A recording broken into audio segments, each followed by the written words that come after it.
Controls and Simulation Team Lead for UAV Forge. I'm Jose Ortega. I'm the Project Manager and Fabrication Lead. And I'm Anahin Sarksan. I'm the Software Team Lead and the ICS Project Lead. And we're going to tell you guys today how we're inspiring innovation for personal autonomous systems here at UCI.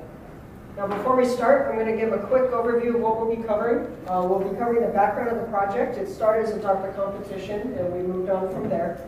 Then I'll cover the project requirements and specification, and then move into our goals for this quarter and how we're solving it in software, hardware, and fabrication.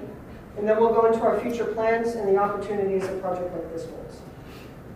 So a few years ago, DARPA started a competition to crowdsource UAV innovation. They wanted an aircraft for a long-distance mission and able to stream video during the duration of it.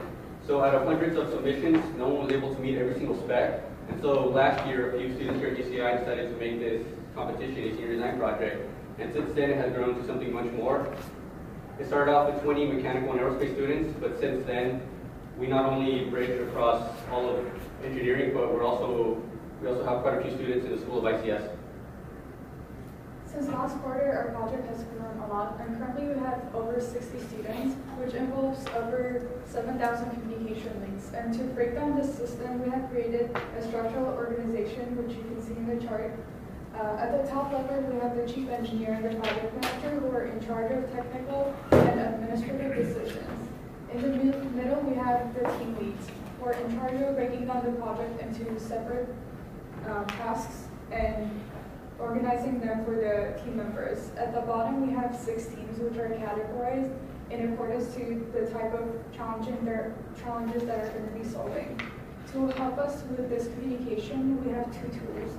One of them is Trello, which is a Scrum tool that the team leads use to organize individual tasks for the team members. And at the bottom, we have Google Drive, which we use to communicate with each other, share some files that are relevant to the project, and document everything. So at the end of the quarter, we have a full documentation of what we have done during that quarter. And on that Google Drive, we have some documentation that covers the needs and requirements of the project. So DARPA listed quite a few requirements for their competition, but also they listed some of them as needs. For example, the aircraft has to be light enough and small enough for a soldier to carry it on his back. And that's not really something that we can test ourselves against. So what we did was we changed these needs into quantitative requirements that we can test ourselves against. So for example, a reasonable size for carrying and a reasonable weight for carrying has turned into the airframe's wing area, chord, span, and weight. And with these values and these requirements, we have a specification that anyone on the project can test themselves against for all the components they're making. So for each of these, we have a range of values and a desired value that we're looking for the project for every component.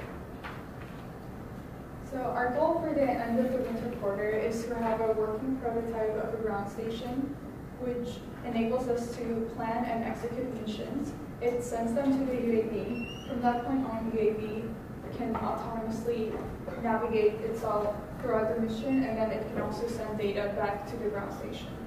To continue on the software solution, we have created a ground station that enables the user to enter some waypoints and other behaviors specific to the mission.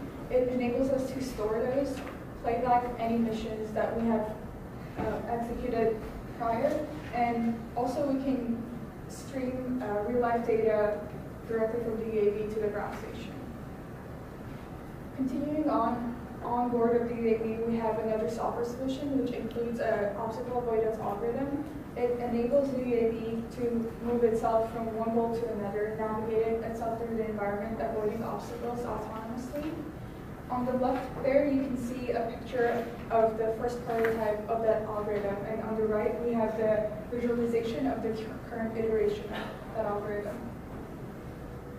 So last year we built a quadcopter, last quarter we built a regular plane, and this quarter and the following quarters we'll be focusing on our tilt rotor mechanism, which involves using planetary gears to turn our nacelles from a vertical hover position to a fixed forward flight position. We have successfully flown with the 2 motors on the end in fixed flight, and we have the transition down. If you want to come to our booth, we can show you how that works.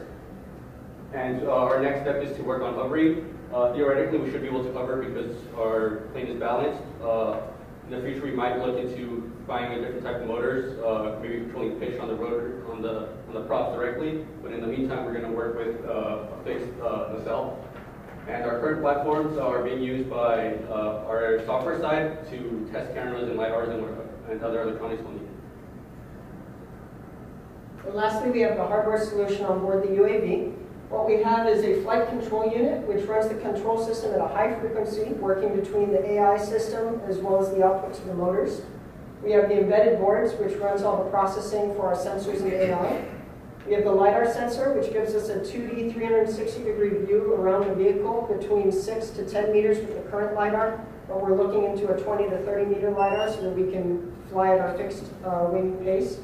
And we also have a Stereocam rig that will be attached to the wings, and this allows us to collect depth, color, and object information. Even if one camera fails, we can use a single camera as well as the movement of the vehicle to perform binocular depth calculations. And what this all boils down to is a flexible, efficient, informative system that meets DARPA's requirements.